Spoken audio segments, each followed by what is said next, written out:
Yes, sir. Yes, sir. All right. We in here, man. I got my man Smoke D sitting at the table with me, man, and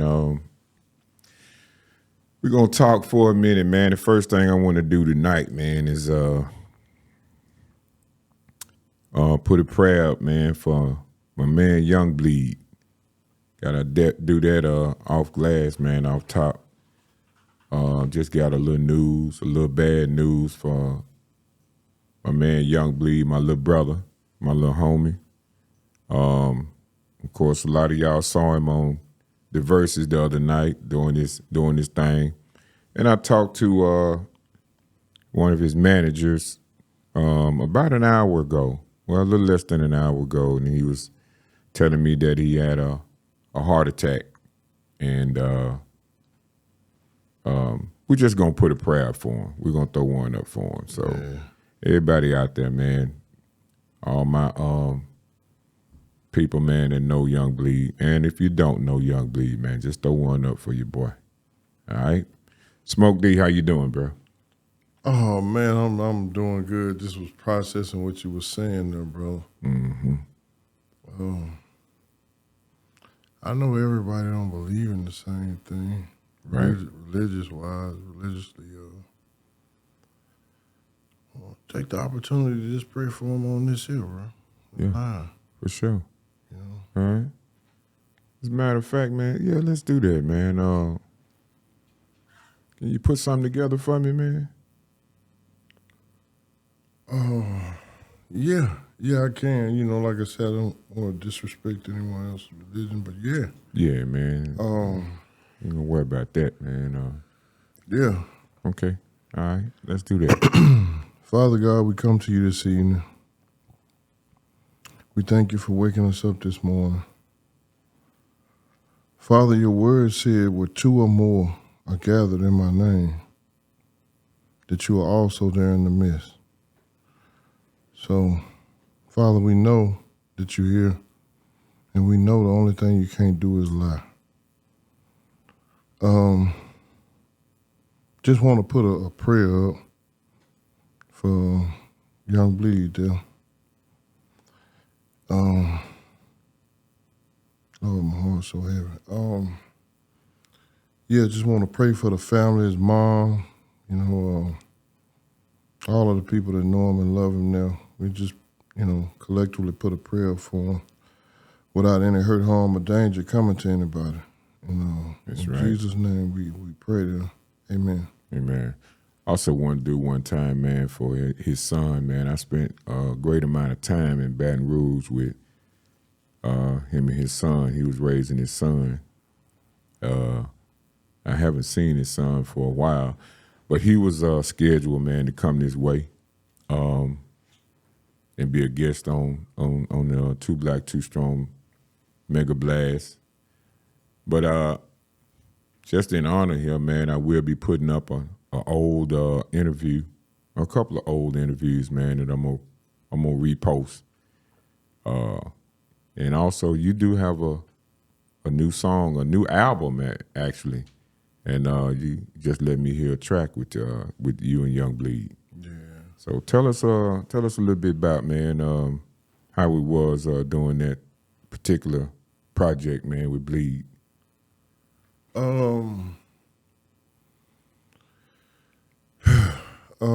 Feel kind of awkward, you know what I mean? Like with the situation that we talking about the album. But yeah, man, Bleed came. I went down to Baton Rouge to visit the brother there, and at that time we had some hemp drinks. Shout out to Cashmere Farms. And he had the green seaweed. I had the purple sip. And so short story even shorter. He sent a track to me. He had a verse on it. I did what I did to it, and it turned out to be a pretty good song. So much, in fact, that I decided to put it on my first album, and ever. So 2 weeks ago, I had a problem with the producer, But after I called Brother Bleed, I didn't have no problems no more. You mean the producer that produced that particular Produced track? that track, yeah. It was Okay. some discrepancies going on with it, and yeah, I don't have time for that, and so I, just kind of called Bleed and whatever he said to him. They called me back and apologized, and we went smooth with it, man. And I just released it like 7 days ago. It's a song called Big Money, Okay. and it's off the album The Book of Smoke, and it's everywhere now. So Okay. y'all will be hearing it. So All right. And how many songs do you have on that particular project? 13 songs. Okay. All right. And how old is it? 7 days old. All right. Other than Bleed, who's on there? I have my wife on there. She's doing a lot of singing on it. She's really talented. I got Bun on there. Okay. I Shout out got to Bun B. Yeah, shouts out to the brother Bun. I got Bun Beta. Yeah. All right. He's supposed to be coming out with some new music. I got a Fiend, No Limit All on it. right, my brother. He about on 3 of them joints. I got a Rod Fame. You remember Super Yeah, Fame? man. I got Rod Fame on there. He doing his thing, man. 601 Fame. Got Pinto. We got to represent Jacktown. I got Pinto out of Tougaloo. Okay. You know what I'm talking about? Yeah, so. You got some heavy hitters on that thing. Yeah, man, it's a good album. It come across smooth, Okay. I ain't selling no 100,000 keys or, shooting up everybody or pimping hoes, slamming cat, like none of that stuff. It's not, Where we not to take anything from anybody that do that, but yeah, counterbalance. So. do a little something that's different, man. You know what I'm saying? Kind of jumping. And in light of that, man, you always do something that's different, man. You that type of artist, man. Ever since way back, when I heard the projects, man, that you did live from the pen. Yeah. You know what I'm saying? That's something hella but back then it was hella different. You know what I'm saying? There wasn't no artist doing nothing like that, man, back then. Yeah, man. That was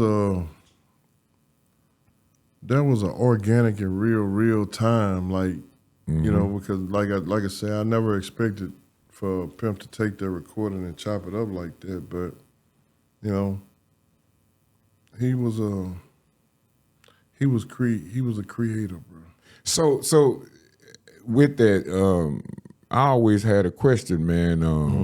So you called him or he called you, and What do you mean? to get that recording?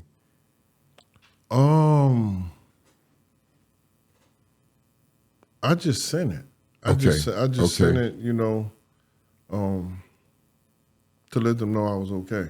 All right, that's what's up. That's what's up. But what year was that, man? That was 96. That was 90. I sent that thing out in 95. Okay. Late 95, but by 96 they got it and chopped it up. Already. That's what's up. All right. So we're gonna get started, man, on the interview, man, with you, man. You Mississippi native originally. And where you was born and raised at, man? I was born and raised in Denver, Colorado. I stayed there all but maybe 2 years and then moved back here. Okay. Okay. All right. What was your childhood like, man? Because I know, me and you talked a few times, man, on how you got into artistry and all of that, man. It was, what I'm saying, about some circumstances, man, you didn't foresee. But what was you doing as a child, man, as a kid, young kid?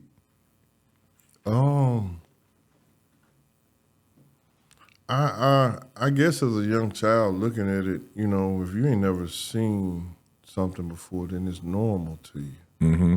So I didn't know how abnormal it was until, my childhood, so to speaking of, until I got older, you know. And I guess my childhood, brother, it wasn't the ideal childhood, but it was the childhood that I needed to be able to survive. Oh, okay. Interesting. Interesting. Now you know the people gonna want to know, man. What do you mean by? Well, what's a normal childhood? What can we consider as a normal A childhood? normal childhood is having a mother and a father in a home that can guide you in the way in which you should go. Okay. All right. That's what I think. Right. But my childhood, I had to. Let me tell you where Smoke D come from. Okay. Like Smoke D is it's an alter ego I created as a child. How young? Around 7-ish or 8-ish there. Damn, Smoke. Because, all right, tell us about it. Well, I was living in a place that I was scared. Like I was scared. Like I had a figure there, a male figure there that violent, just a violent person. And so I created this superhero for myself. I called him Smoke D. But he wasn't big enough yet. So I spent the next I tried to do something when I was able. I spent the next 8 years getting my superhero strength up and all of that there so that I could not be scared anymore. This man was beating me, he was abusing me. He never sexually did anything, but he beat me up. What was his MO, man? What was his MO? His MO was narcissism. Oh. To not be in such a nominal term, to try to kind of cover a bunch of different areas there. And control was, that's the biggest thing a narcissist wants. It's control. So, as fate would have it, I got stronger. And stronger. And stronger. Yeah. But, I still didn't have that guidance that I needed. Like, what I understood, the way I was raised, a gunslinging type family, you got a problem, you solve it with a gun, And so, leaving from them or just moving, and not just still child, because what you're looking at probably now, man, is an older guy with an 8-year-old child inside. I'm still fearful a lot, wow, paranoid, but not like you would think. Because I had a mom that was straight up and down with no special effects. She told me, Smoker, you can be scared all you want, but they don't bury scared people. They bury dead people. Go, I couldn't come back home with a loss. That's how my child was. Somebody pick on me, bully me, I gotta go figure out something now. So let me get this straight. Now this particular guy that you're speaking on, he's married to your mother? Or? Yeah. Okay, they were married. Yeah. And at what age did he come in the picture? Since before I could remember. Okay. So you've always and your real father? All I can say is that for whatever reason, he didn't come when I called or when I needed. But when you look back, and me, I like to do a lot of retro reflection, retrospective, reflective type thinking now. It was better to have 1% of something than to have nothing at all. I can see that now because, those beatings or whatever, they helped me to become strong, Gotcha. And I love them this day for giving them, And that's the beauty of it because you can't become what you don't like, Right. So. Like many of us do. Right. that psychologically happens. Now let me ask you this: do you, now that you are an older man and you have experienced some things, looking back on that, do you think that you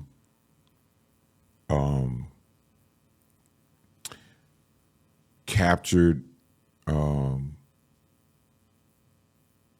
do you think you captured that well and carried that in the best manner now that you know, that was years ago? And the reason I'm asking that is because a lot of us, when we have situations from the past, and I know you explained that, you know, you still have some stuff, you know, you trapped in a certain area, but the pain is always different for different people. So how do you carry that when you look back on it? Is it something that you dwell on, or is it something that you use for music, your outlet? I don't know if I'm explaining that right. I use it to be me. Gotcha. I use it to be me. I mean, I guess like talking to Mr. Yesterday is not gonna help you live in the now. You know what I mean? Mm-hmm. And so then, you know, it helps, you know, to have a block as a kid. I guess you kind of being conditioned into becoming a sociopath. Yeah. To where you can just turn your feelings off. Like that's kind of like how I describe my psyche. You know, I'm an empathetic sociopath. Yeah. I love hard, I do, but if you cross me, and I had to get past it because the world is just geared that way. You have every emotion like every other person, and you're gonna get to use them all several times before you know, when you come in and you leave this world. And so that gives you a very unique and introspective way of looking at things, to where you no longer view things as problems, just something to deal with. Right. You see, because the best answers come in the silence, not in the talking. We mess up with our noise. We break the silence. If you can really listen, though, really listen to the sound, not hear it. Listen. It's the biggest sound. It's the biggest answer. You see? I agree. I do agree. So I kind of look at it like that, you know, and just stay consistently here in the now. Right. Right now. Gotcha. You know what I mean? Gotcha. So at what age did things kind of turn around for you after creating Smoke D for yourself? And that was a very interesting way. I don't know if you know, anybody out there understands what it is like, and a lot of us do create imaginary friends, heroes to talk to deal with, alter egos, just like yourself. A lot of us do that. And to this day, a lot of us live that way. So a lot of us have created alter egos as kids, and still they still there. So at what age do you think everything started to change after you created Smoke D?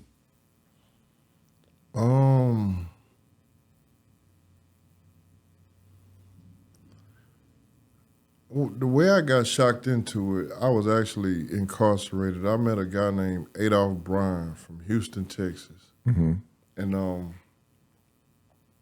the thing that they do in there, they call it switching pictures. You know, you kind of play into how the world has this preconceived notion of you. And by the way I look in that time, or I guess at that time, he told me I look big and dumb. So go with it. Because, I mean, the way he was doing, the way he was geared, he used the senile old man. He switched the pictures, but he was very intelligent. And so, like, when I used to sell stuff. And so I was selling them a sexy baby. That's a shot of coffee, you know, 2 sugars, three sugars. You know what I'm talking about? What year was this? It probably was like 97, 98. And you was what they call it, a sexy baby? Sexy baby. It's a coffee. You fix them a coffee, but it's you know, the sexy baby. Yeah, 3 sugars, 2 spoon speed. Hit it with that cream. Then, put it out. Hit it with a little not that bad. Yeah, you sell it for like $1, right? And so he would come, hey, smoking on that. One day I asked him, like, Mr. Adolph, like, why do you talk like this? And he broke out of character. He said, son, I never thought you would ask me that. And he started showing, and he told me, like, if I acted like I had some sense around here, then the young guys would take advantage of him. But by him doing his little, he was in character. In character. Damn. It kept him safe. Me? I was in character, but I was still Smoke D.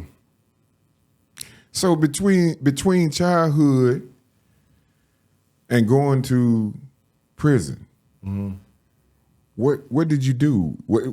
First of all, when you first went to prison, were you in music at all? No. Okay, so between childhood, between 7, No, 8, when I first went, I did the song with Pimp. No, that's what you mean. Okay, it came out. That was your first time going to jail? Yes. Okay, all right. So that was in 90. When did you first go? June 12th of 95. You get locked up, you're going to remember some numbers. So June 12th of 95. And why is that? What? Well, because I get that from a lot of people that have done time. They know exactly the dates. A lot of them know the amount of minutes that they spent, even if it's years that they did. They know the amount of minutes that they stayed in jail. Yeah, and that for some people it goes further because you learn to calculate that. Because I mean, it's just like taking a picture. The first person you're gonna look in the picture for is yourself, right? Mm-hmm. And so you got times everybody's gonna go through the process of getting that calendar. Sorry about that, and measuring the time for them to get out. They're looking at the out date, but most of them don't realize what it does is something magnificent because it puts you outside of time. See, you start to look at life as a process, like time.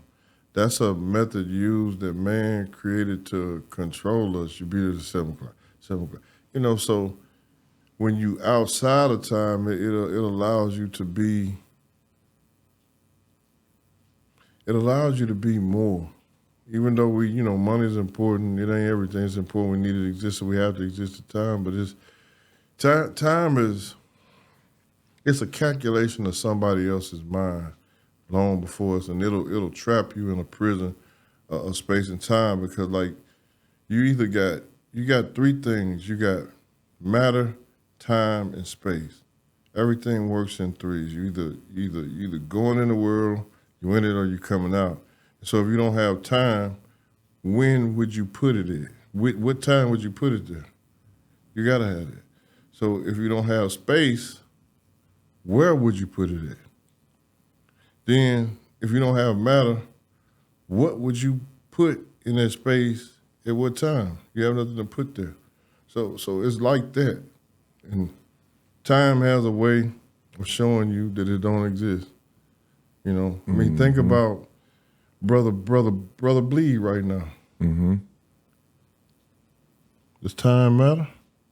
It'll matter to the living, but you can't look for the living in the land of the dead. His value system is not predicated on what he gonna do tomorrow. Mm-hmm. See? You land on your deathbed, you're not thinking about going to work tomorrow. Your value system has completely flipped. Yep. And time don't matter. Don't matter. Yeah, you're right. Yeah. Yeah, actually right. So did you do a lot of studying when you were? Oh, yeah, man. Because like, if like for me, I knew a feeling, and I know I ain't like the feeling, but I ain't know what to call the feeling.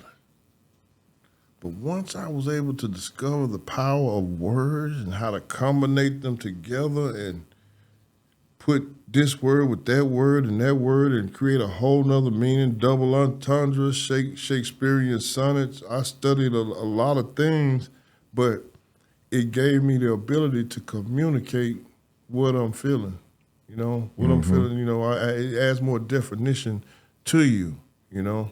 You know, I mean, bro, I learned words like, what is it? What's the hardest thing? A triple convergent super heterodyne receiver. What the hell is that? A radio.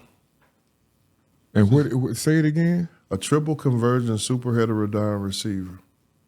I got it. And I just learned it, like just becoming a sponge for learning. And I learned it on a boat cooking and just realized it was a radio. I was on the Gulf of Mexico, you know, in the halfway house. And so I learned that, you know, how it operates, but it's just a radio. Now, you know, if I needed to know that to save my life, I would know what it was that Kristen came up, right? Right. Not to say that I ever needed, but it's a lot of things we don't need, like in the school system, you know,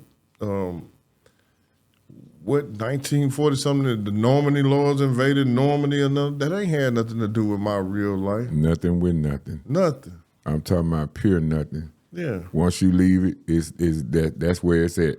Yeah. Yeah. Understood. Yeah.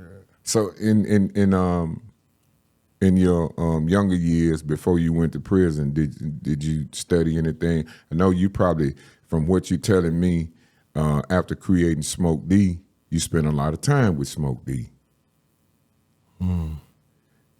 Was it a conversation anytime? Was it a back and forth? Was it any studying at that moment, studying yourself, your alter ego? I couldn't study my alter ego because I didn't know the words of what they mean. I had to add definition to that because Smoke D was created out of rage, fear, scary. Didn't want to get beat up no more.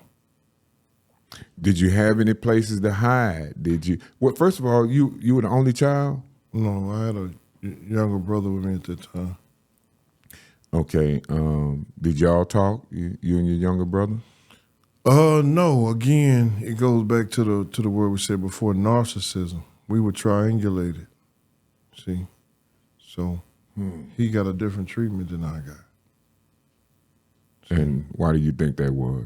To keep us from communicating and talking like, you know, you just asked me. Parents do that. They'll pit the kids against each other. And if the kid never gets out of that cycle, that's who they become when they get older. They're just children inside of a grown body, and they rage out, but that's really like the equivalent to a baby crying. Yeah.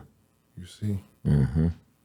And, you know, you have to recognize these people because it's not considered a baby as far as the physical makeup of it, but psychologically, it's just a grown baby. If you were to see that being done to a child now, how would it affect you?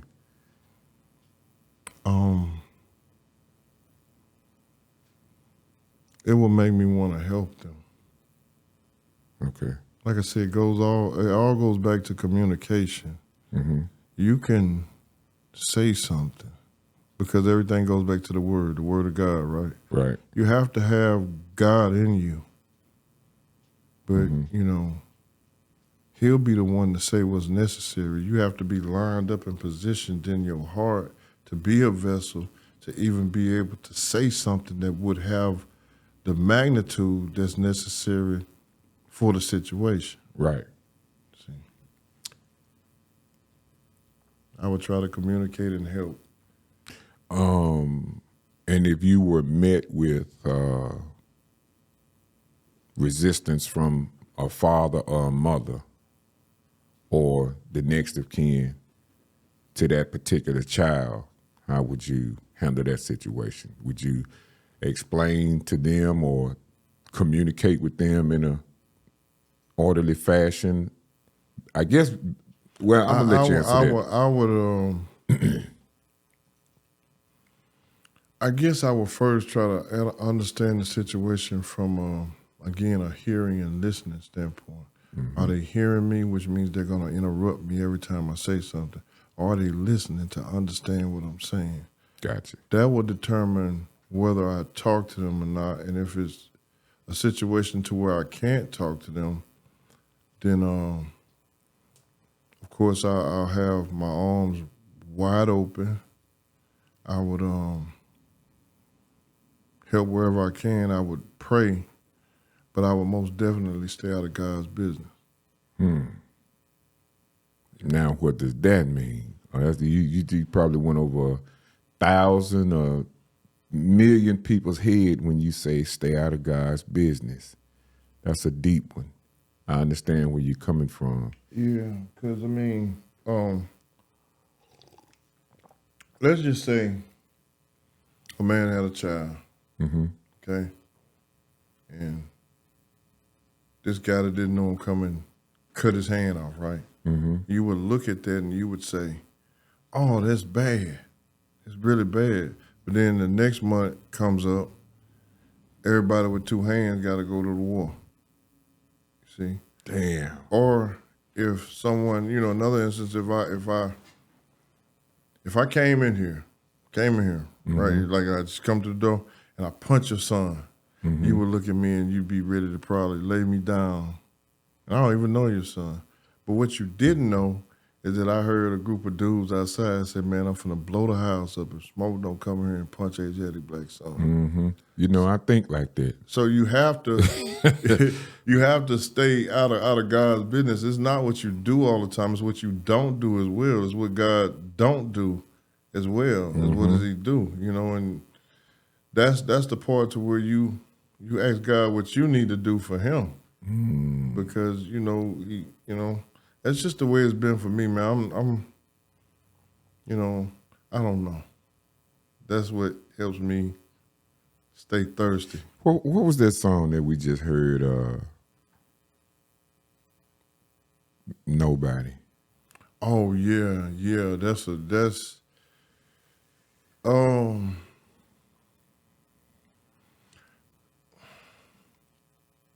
too much talking will make you friends when you never are ever gonna have a friend. There's no such thing as a friend. You either have family and other. The Bible in Micah 7 tells you that the biggest enemy, and I'm paraphrasing, the biggest enemy will be a member of your own household. Like again, I said, the only thing God can't do is lie now. So we ain't playing. A man's foes will be those of his own household. Indeed. So what friends do you have? Your blood just make you a relative. It don't make you no family. Yeah. So that's where the nobody comes from, because it's about peace. My name is Nobody. I don't live nowhere.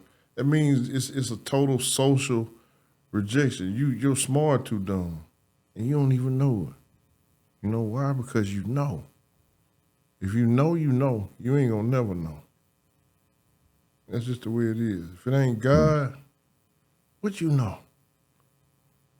What you know, brother?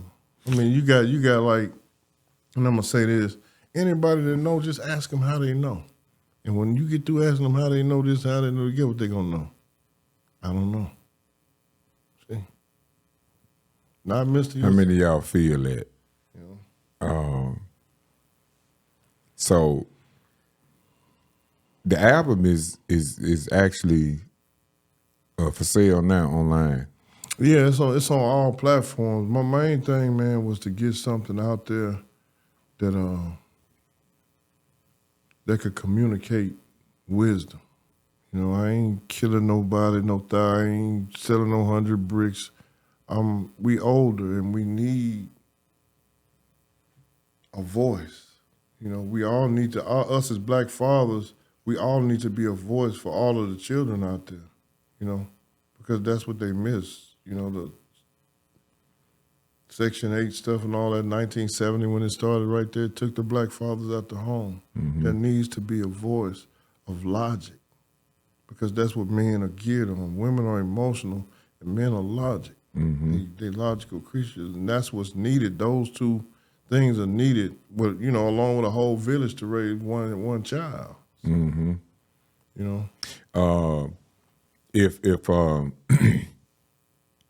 you had to turn back the hands of time, if that just ever happened, I don't know if you think like that or not, but if you had to turn back the hands of times between childhood in 1995, 1994, 1995, what would Smoke D do with Smoke D?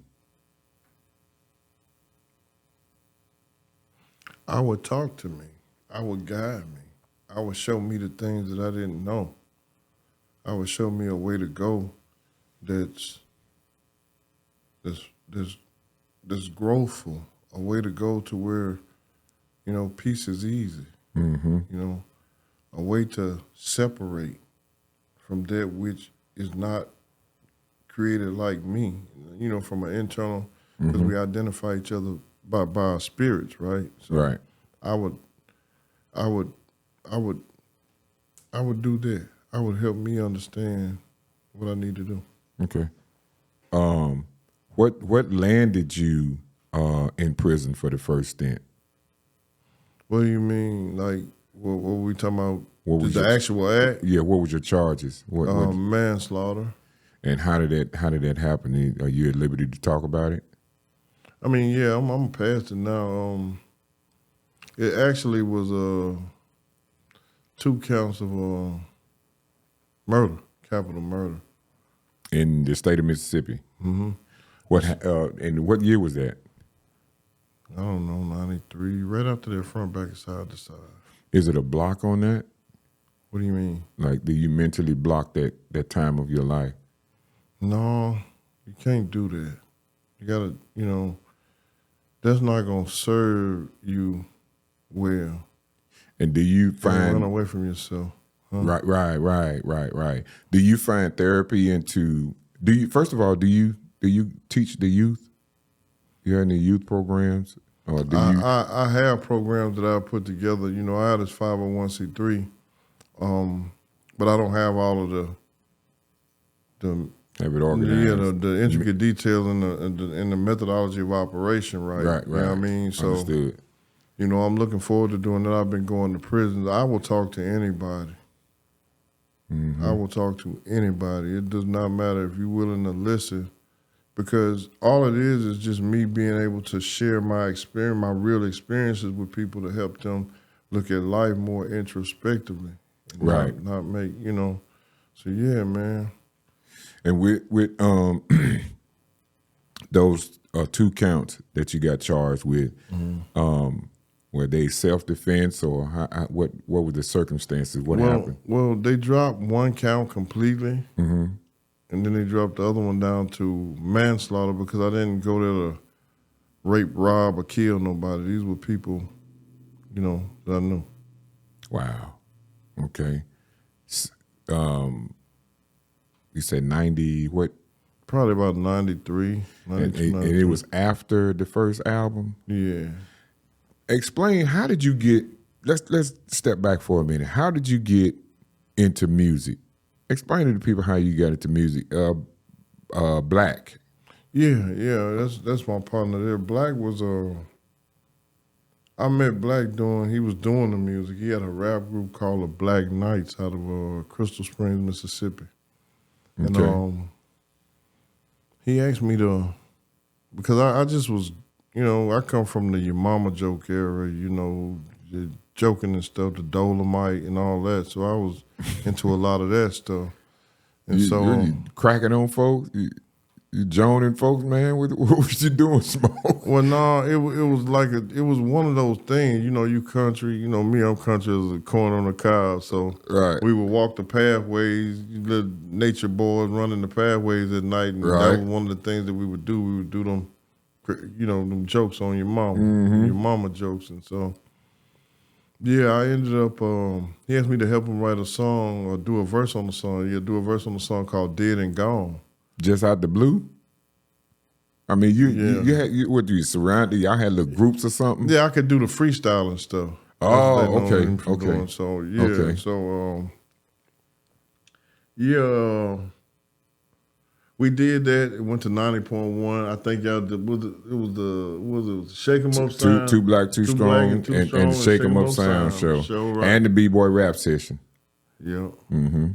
Forgot about that one. Mm-hmm. But yeah, and you remember that time. So from Right. there, he got a record deal, Top Dog. That's about believe. From there, he got a record deal from a guy out of Michigan named Cal Burton, Crazy Cal Records. Is Blakk still living? Yeah, he's living. He's I don't want to get his location, but Yeah. he's living and doing well. Well, get me in contact with Blakk, man. I want to. Oh, no doubt, no doubt. I want to talk with him. And so yeah, short story even shorter. I went to Michigan with Blakk, and the record owner had a kid that wanted to get on the microphone. He was crying. He's an older guy today. Mm-hmm. I said, man, you want to do a song? Come on, do a song with me. And so I hadn't planned on doing no song, but I remember the Tootsie Roll Pop commercial. The world is mighty good. So I took that, switched it up, and I put some and crack cocaine and all that there, and then I did this song called "A Pimp Mac Hustler," and came back to Mississippi. Blakk did his thing, so I put a promotional pack together. Back then, you had the envelope, you put the bio picture in there and the cassette tape. Yeah, and I threw a little sack in there. So, in the sack I threw in there, I had got it from Michigan. It was kind of smoke that had made it down here yet, and they had a show at Club Underground. Right, and I got called back up there. I want to say Stokes called me. Old Stokes called me back up there. And the security guard took me out back. I got in a limousine. It was a chick sitting beside me, a chick in front of me, a chick here, and then Bun was sitting there and Pimp was sitting there. And where were y'all at this particular time? In Jackson at Club Underground. Gotcha. Uh-huh. Right. And so, yeah, I went in that limo. I remember pocket knife. You remember pocket knife? Yeah, pocket knife with the solid gold lighter. Yeah, sitting there all the time. World on fire. Rest in power. Rest in peace. Yeah. Rest in power. Pocket knife. Yeah, man. I went in the limo one way, and when we got through discussing whatever went, he invited me to come to PA to live with him for 2 weeks to do some recording, and I stayed right at 3 years. Wow. And in the process of that, that front, back, and side to side was done, but then me being regular, always regular, I'm not above or beyond being spoken to. Right. You come back to a city like this and then, you go through the Jesus Christ effect there. Yeah, that's what you do. Well, how was your, were you used to recording at that particular time, man? Just going in the booth, man, for the first few times or whatever the case may be, man. How did you break the ice? When I did front back, I was nervous, but I had never really recorded like that kind of recording. So, I will always say that DJ Bird, he the one gave me the confidence to go into that booth and do what I did. What would he say or do? Well, I don't want to mimic it, but DJ Bird always used to tell me, put it in the ear hole, smoke. Put it in, and we was drinking everything and doing everything then as youngsters, and some kind of way he got me hyped up. I went in there, and did what I had to do. Next thing I know, hit records. Was it because it's recording then is a whole lot different from now. Mm-hmm. How long did it take you to do that verse? When DJ Bird pumped me up, I went through it in one take. God damn, Smoke. Mm-hmm. And if you listen at the song, you can tell that. Yeah. If you really listen at the song, if you got I was running out of breath. Yeah. Hey, man, that was a hell of a man. How tell the people how was that experience, man, being out there in Port Arthur, man, with a legendary Pimp C. You and Pimp C and Bun. Well, now Bun was bigger then. Yeah, Bun was a big boy. Yeah, he was big then, and Pimp was so small then. He was small cat, man. So how was it going out there, man? Spending that time, man, with the legend, man. I guess for me at the time, like for me to, talk now, history don't look like history when you going through it. Mm-hmm. You know what I mean? Yeah. You just, and so I hate to place myself in this mind frame from back to the end, so I won't speak to the now. Mm-hmm. Back then, it was a brotherhood. Yeah. It was a brotherhood. We had the Bud Room in Pimp House. He had a room called the Bud Room. And I was actually, he started a group called the Bud Brothers. And I was one of the Bud Brothers. It was Smitty Trill, Mitchell Quinn, and myself. Right. We had a song called Adding Roaches to the Ashes. But it was nice. Damn, Pimp. What the name of it was? Adding Roaches to the Ashes. Damn. Like you can. Yeah, that's a hell of a name, man. So man. This was some on spot type of stuff, man, that was going on. So then was he producing first, writing first, a lyricist first? Was Pimp what? Or just all of that? The way he taught me, bro. He said, smoking, you gonna always start a beat with a bass line or a drum beat. And then we sit in there and he, playing the drum, then he adds something into it. And once he got something down, then he said, the next thing you do and the most important thing is the hook. And so, we made the Policeman Are Your Friend. Mm-hmm. The policeman are... Like, that was cool because he let me have an idea to put in there. You know what I mean? Right. He had confidence in the way that I deliver stuff. Yeah, boy, that's crazy. Pimp was hellified at cooking them tracks up, man. I go back now. I have a knack of going back and getting those early and mid 90s and late, just 90s and full Southern hits, and I go into them, and my son has a part in this. I go into them and I pull out the samples, and I listen at the full songs of the samples, and then I just go into a zone of listening at that stuff, man, and imagining how, guys like Pimp C produced that type of stuff back then, man, and I just zone out with that, man. And then a lot of times, man, when I'm spinning now, I'll mix the original songs with the songs that were used to sample from. And after you, how many songs do you have with UGK? Total. I mean, if you can remember. I only have one. No, you got. Well, I got songs with Pimp and I got songs with Bun. Right. But it's not another track with all three of us on it. Huh. Right. Yeah. So. Yeah. And in that song, man, what's the look and see what the numbers are for that song, man, front, back, side to side. See what the numbers are for that song. How does it feel being the legend that you are, man? The all around Smoke D. How does it feel to you, bro?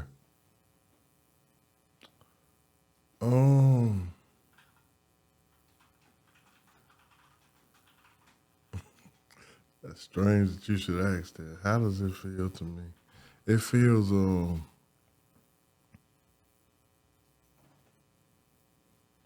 It feels like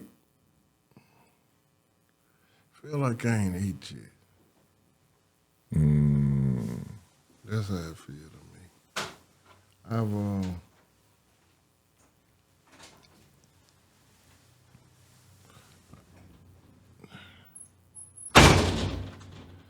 I mean, and like, I guess the reason why I say that, Yeah, like, Slam don't slam that goddamn door like that no more, man. The hell wrong with him? Go ahead, Smoke. yeah, I guess so. Like I say, I guess the naming is cool, but for me now and nowadays, if I can say something to help somebody conceptualize something higher or greater, I feel good about that because, you know, I was able to you know, it's like it ain't what you take with you, it's what you leave behind and how you're gonna be remembered after you're gone. Right. So I feel pretty cool that I may be remembered, my existence may be remembered on this planet, and for doing something to make a mark to say I was here. Right, right. You know, instead of just, you know, not doing anything, not saying anything to the world. You know, Yeah. I feel pretty good about that. You haven't eaten yet. You haven't ate yet. Is a nice way of putting it. I say to a lot of, well, first of all, let me say this, and I say this on many of my shows, man. I created this platform, man, to tell the story of all my connects, my Southern Mississippi, especially artists, producers, DJs, entrepreneurs, political figures, anybody that has came through this southern region, man, and made a mark, because as we go, man, we slowly being erased and misplaced, and it needs to be told. And I reached. I don't know if you remember, man. We saw each other in Dallas, Texas. I think around 2016, somewhere in that area, and I met you at Freelance, and we did that interview. Right. And at that time, you were telling me that you were transitioning. You was kind of going into another. You gave me a book. We just talked about that a little while ago, and then you was kind of turning over a new leaf of Smoke D. Right. At that particular time, I was going through some things as well, and we did the interview, and we spoke on a lot of things that. Well, I'm actually gonna put that interview back up. I took some of them interviews down, man, because I wasn't proud of my production at that time, and it was a couple of things that I just wasn't satisfied with. But I have to put them back up. But let me get to my point.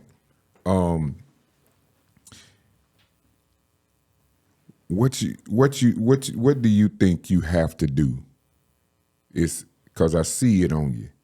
Every time we talk, I see it on you. You got something planned. You got something that you got to do. What is that?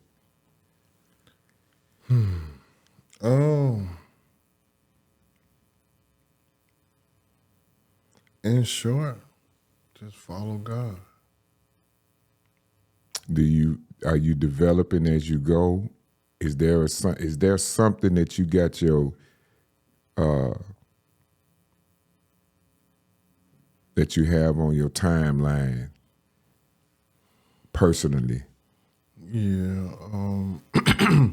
Well, thank God I just released this album like 7 days ago. That was something I wanted to do, been wanting to do. Finally got that done, and recently here came across a situation to where I can start a podcast. Okay. So, actually, we done did some preliminary runs there, and it's an interactive podcast that deals with prison reform and criminal justice issues.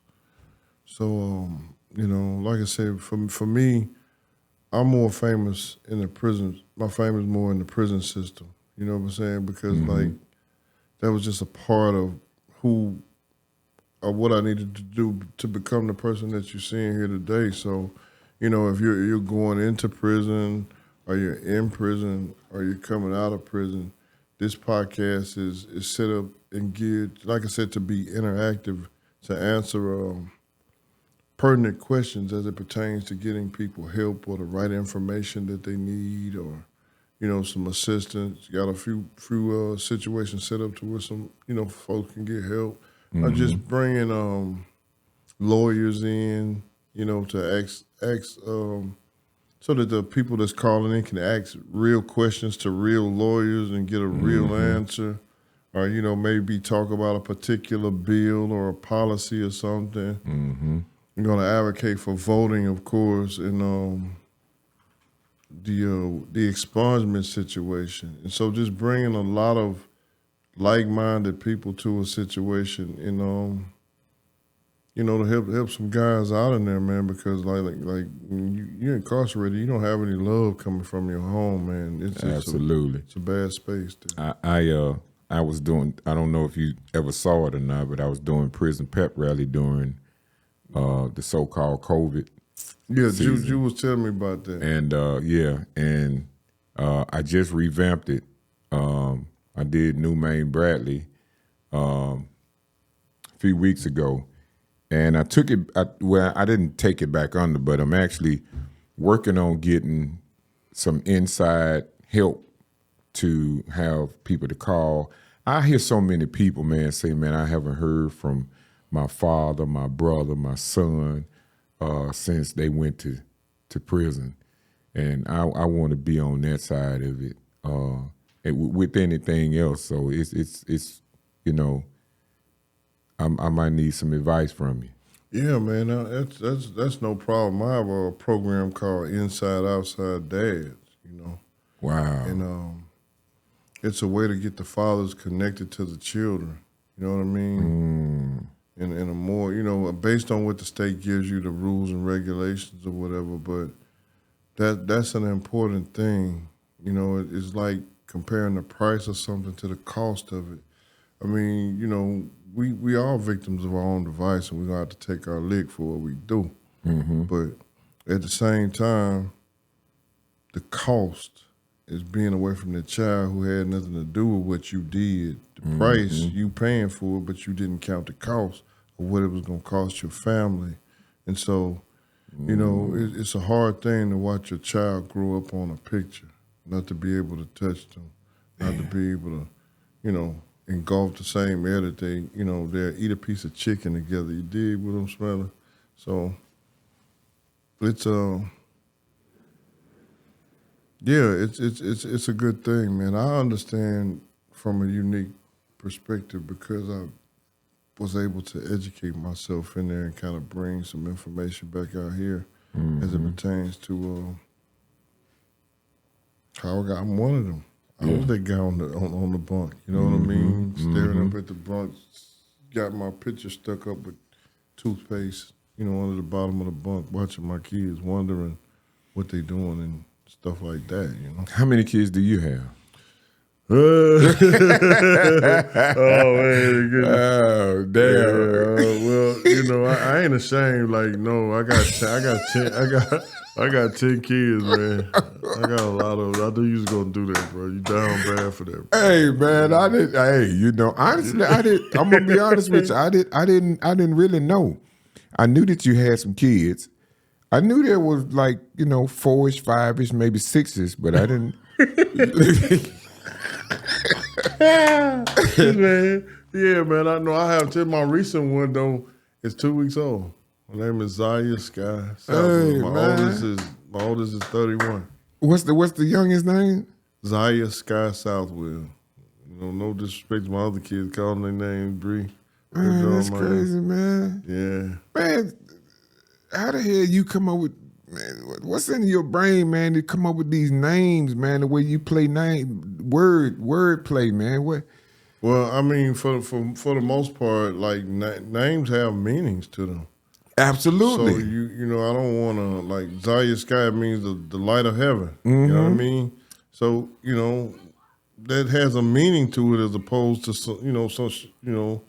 no disrespect to nobody. You know, you got one of these scrimp and strawberry names, you know what I'm talking about? I don't want to say no because it might be somebody's name. Hey, you know. I'm just saying, hey, I deeply believe in that. Shequeline letter and those kind of names that has no meaning to them. Like, you know, I don't know. You know, I just think that if it has a meaning to it, then there's a definition, and if you have a definition, then it'll give purpose. And on the flip side of that, I'm gonna say that if it doesn't have a meaning to it, then it plays an effect. It affects that child's life. Really? Yes. If you look at the culture, our culture, and you look at the way people that have those type of names usually handle themselves, it's just like putting on a uniform. When you put on combat boots and army fatigue, you walk in you carry yourself with a certain aura. And when you have names like Mustafa, Lumumba, Muhammad, you know, when you have those type of names, then you handle yourself in a certain manner. Normally. Now, every now and then you'll get somebody that's, you know, out of character or whatever the case may be. But normally, man, when you give your child a name that means something, they handle themselves accordingly. I can understand that. Mm-hmm. That's yeah. I have been through that. You know, I have a lot of kids myself, and I have wrestled. Well, how many kids do you have, Kyle? I have 19. I apologize. Hey. All right, boy, you a dog. Yeah, man. I got an army, man. I got a nice little army, bro. Yes, you know, indeed, man. Yeah. That's boy. When they said be fruitful and multiply, I'm pretty sure God had you in mind, bro. Yeah. You did that thing. I you know, it's chopped up. It's man. a great thing, man. Yeah, because it is. Your children are your life after death. What you impart in them, you know, from a DNA standpoint, that carries on the strength of who you are. And then when you're able to be a part of their life from a psychological standpoint, you know, and a spiritual standpoint, those are the three kind of communications that they need that a father will automatically give them just because they're his children. Absolutely. You see? Yeah. So the legacy continues. Indeed, it does. Yeah. All right. The albums that you have already placed out here, how many do you have? How many projects you got out here right now? Cause you've been working here in the last few years, man. I got man, a lot of projects. I got a lot of projects out, man. I just a collaborative effort with someone else most of the time. A lot of projects, a lot of different things that I've done, videos, and I don't know to give you a quantified number, bro. I can't do that because you know I can't. I just be doing it. Right. I just be doing it. What's your motivation when you go in that booth, man? Other than being smoked, because I really want to know what your mindset was when you made Nobody. What the hell was going through your mind in the booth? Smoke. I got tired of being bothered. I got tired of, I'm not too cool with the question asking because, you know, I can understand why you're asking. You know, it's like people call you and say, hey, well, how you doing? How you doing, Blakk? Well, where you at?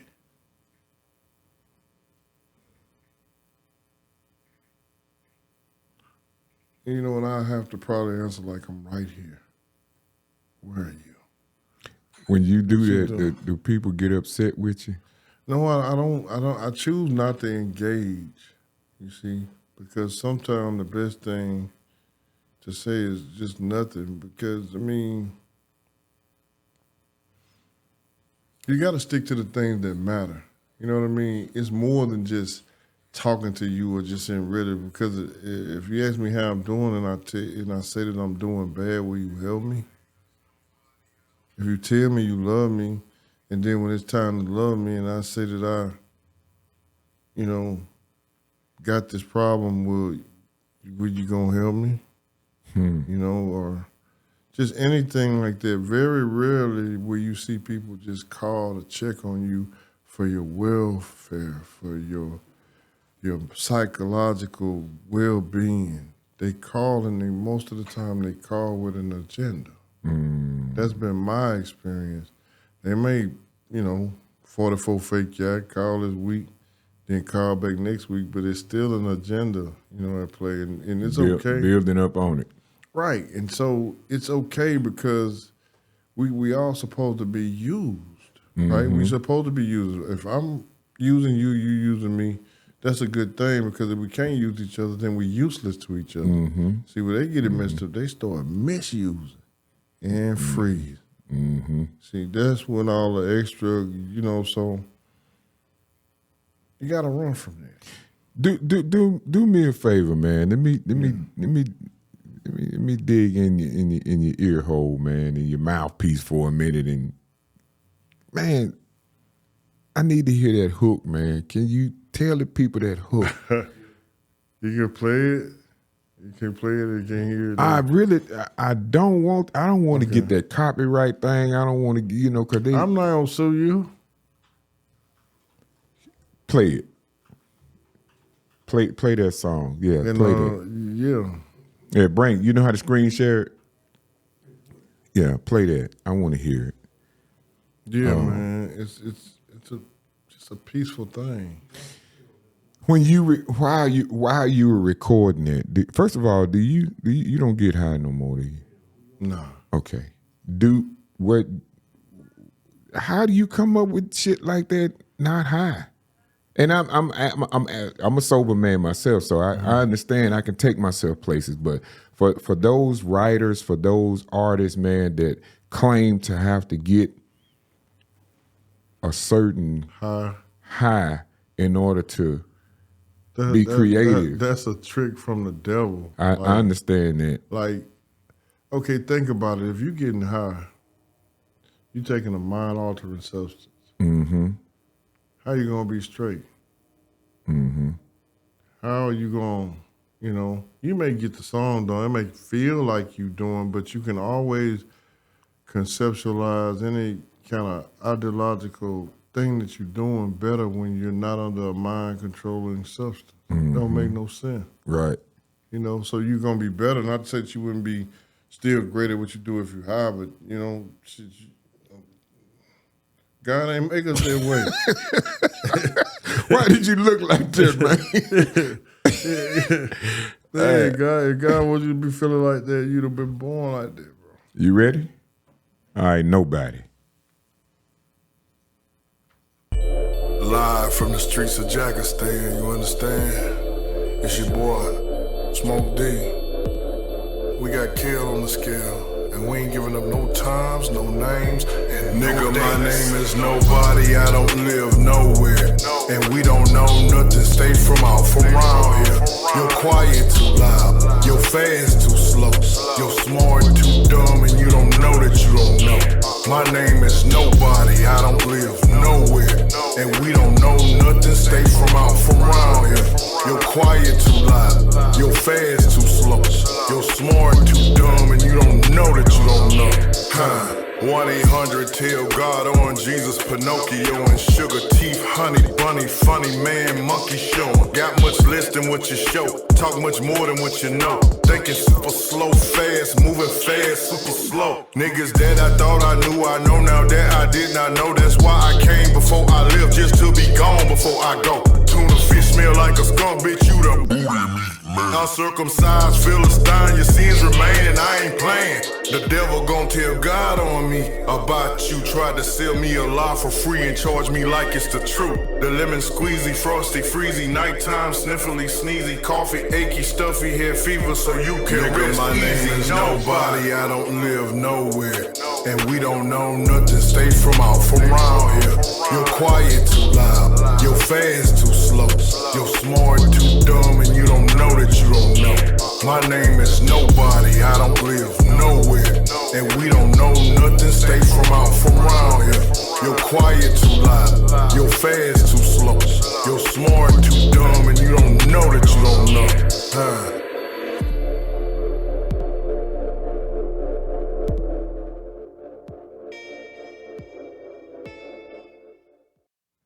You like that, huh?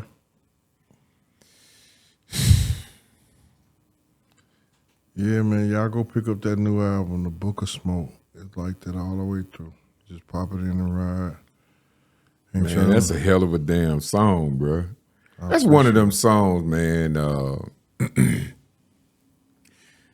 You gotta listen to that song over and over again, and you don't want to be bothered when you're listening to it, man. That's how I am on it, man. That's a hell of a song, bro. And you got 13 tracks on that. Man, make sure put that album cover up, man. Let them people get a eye full of what's going on with that album cover. Yeah. Make sure y'all go check that out. Smoke, I gotta have you back, man. I gotta have you back. And also, I want to work with you on that prison thing too.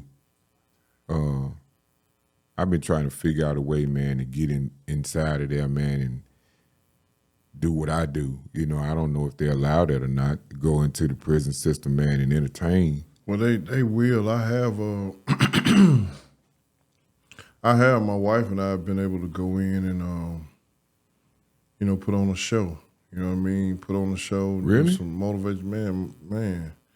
It was a great thing. We went to Parchment, man, and so like of course, I've been in Parchment, and so that just kind of brought more relativity to the situation because I'm one of them. You spent time at Parchment, right? And any other facilities?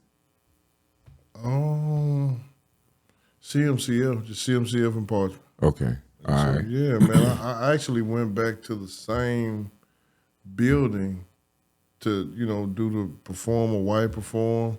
Mm-hmm.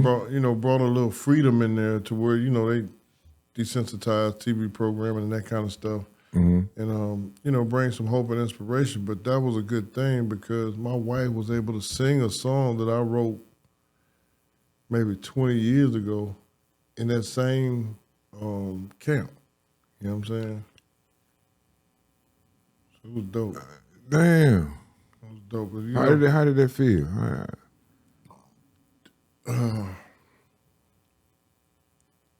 I was happy. Did you see anybody that you left there? I seen people that I left. I seen people that left me out here on the street. Since I've been out, they in there. So I seen people that like they were stuck in a time capsule. When I came in from outer space somewhere to gather messages, to give them new information as it pertains to where they come from. It was an invigorating feeling because they knew that I was close to somebody that they loved and I could contact them. I could tell them, he all right. I could say I can go back and, is there anything that such and such you want me to tell? You know what I'm talking about? Mm-hmm. That's a valuable existence to be present in. Does the system consider anything like that illegal?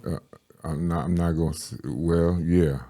I mean, no. It's like I'm sitting there talking to you now. Okay, man, so and so and so and so on this street. Yeah, man, I was just over there.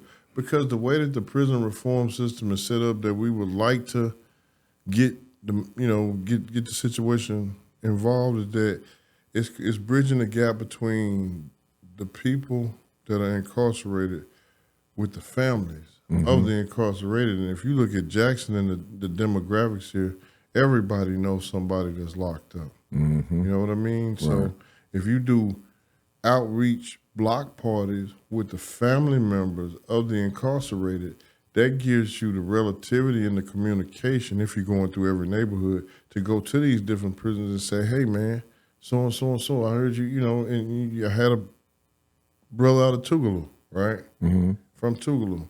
Went over there, did a block party, outreach party, ran into some of his people over there. Got back to the prison, walked. Yeah, I seen him. He hadn't seen him in years. You see that bridge, what most people consider time. Can you see it's not time to them? Right. See how it's just a process and a methodology of operation to them? See what I mean? That's a great existence to be in, and that's where I feel happy at. That's what, I feel most free. Gotcha. All right. You got any other words, man, before we get up out here tonight, man?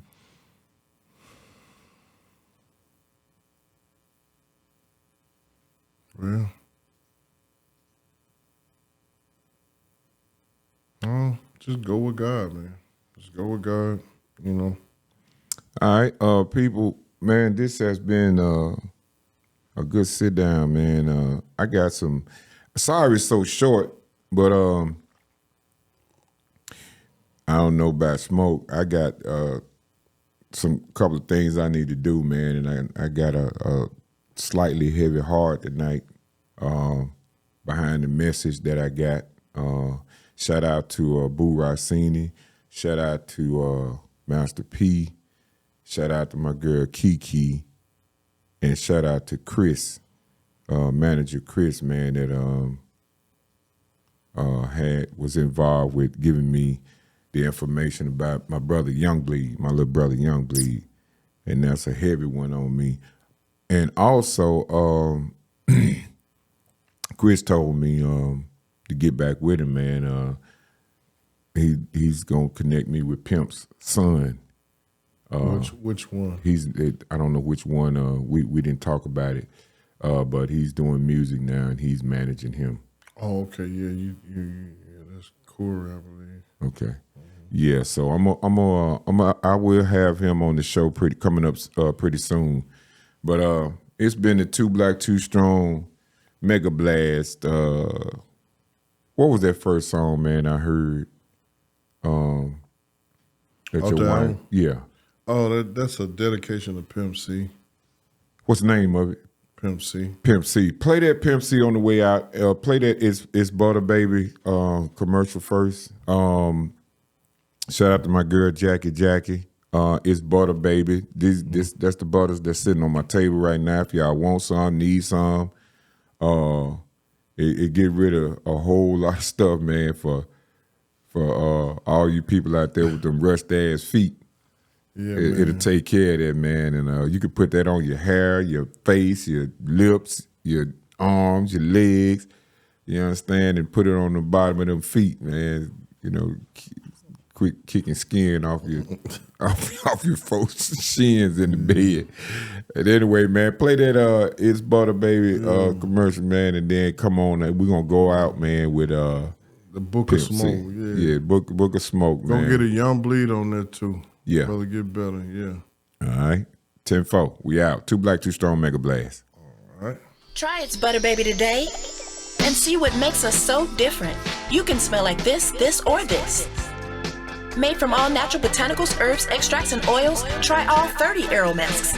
Mix them and match them. Give them to loved ones. Your skin has never felt this good. Our aromatics are infused with 100% Ghanaian shea butter imported by monthly.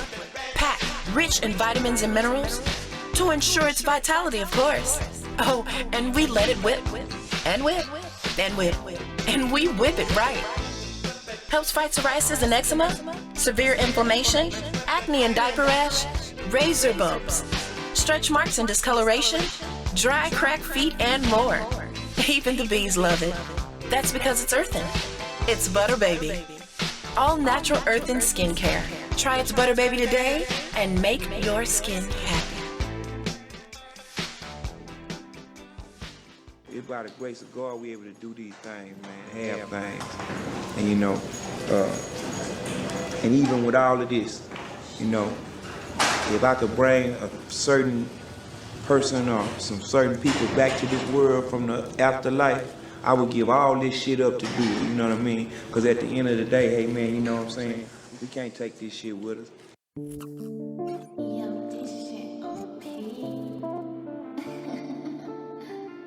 DJ Bird coming to you live, you know what I'm saying? Already dedicated to Pimp C.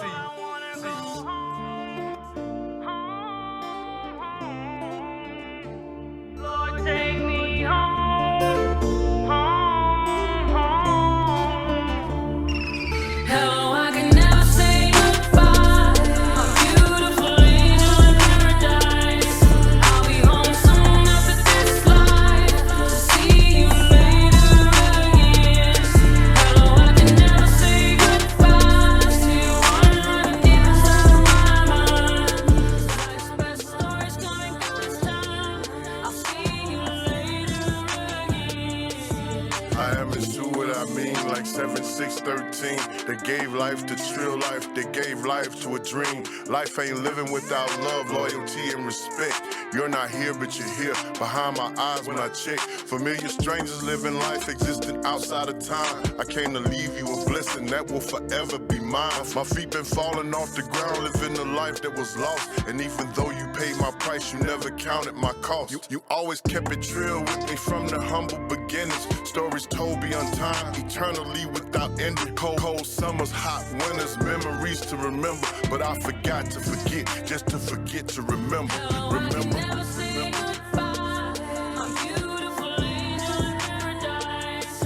I'll be home soon after this life to see you later again.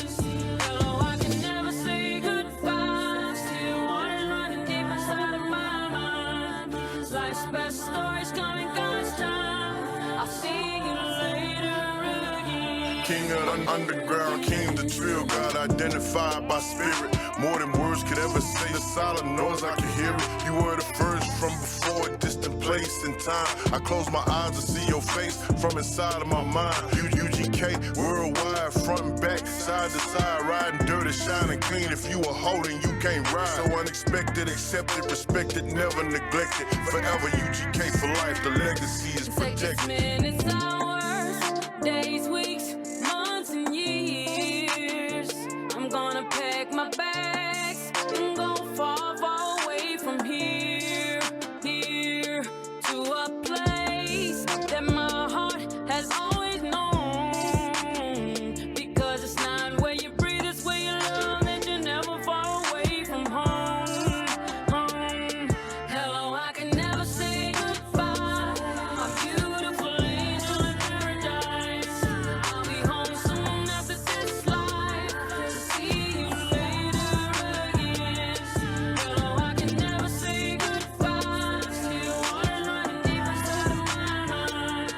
Life's best stories coming God's time. I'll see you later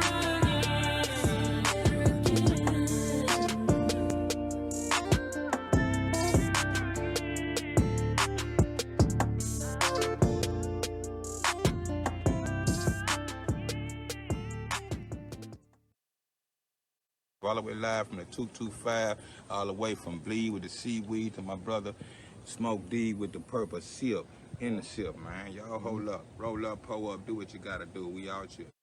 Big money, all this money. I don't even know what to call this money. Yeah. I don't even know what to call this money. No. I don't even know what to Y'all call mean? this money. Hold up. Big money, all this money. Yeah. I don't even know Oh, what to call big. this Right, money. yeah. I don't even know what to call this Yeah. money. Yeah. I don't even know what to call this money. Tom Hanks gone stupid in the money pit, funny shit, bitch ass niggas all on my dick. My nigga Magic told me gon' do it big then. I'm from Jigger City, gon' do the jig then. Drunker than the motherfucker, cooking in the kitchen.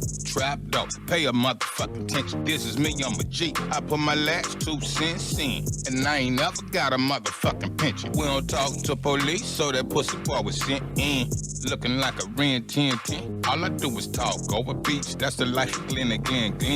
Blowing on the 20. Rest in peace to Christopher Wallace. What's in your wallet, motherfucker? Pocket watching ass nigga. Go to college, motherfucker. Smuckers, peanut butter jam, nigga. Use a sucker. Get your mouth off my dick, and I ain't stutter, motherfucker. Yeah. Big money. I don't even know what to call this money. Big money. I don't even know what to call this money. I'm so grateful that God brought me through the storm. My helping hand is at the end of my own arm. I'm clean as the bleach. Nice, not sweet, I'll meet you in a heartbeat. 21 Jump Street, red snake with cheetah feet. Reconfigure your molecular structure. Empathetic, sociopathic, my intellect is nigga, fuck you. Stepper, stomper, stepper, magnanimous pressure. Vicious Yugoslavian hyenas jump you like a checker. Dying ain't hard, but living life is a full-time job. And you all trust don't follow hearses to the graveyard. It's not what you take with you, it's what you leave behind. And how you gon' be remembered after the day you die. What you call it, got them sneakers from the Milky Way. Mr. Good bar, 100 grand, it's my payday. Big money. I don't even know what to call this money. Big money. I don't even know what to call this money. I'm so grateful that God brought me through the storm. My helping hand is at the end of my own arm. I'm clean as the bleach. Clean as the bleach. Your local Ace is the power place.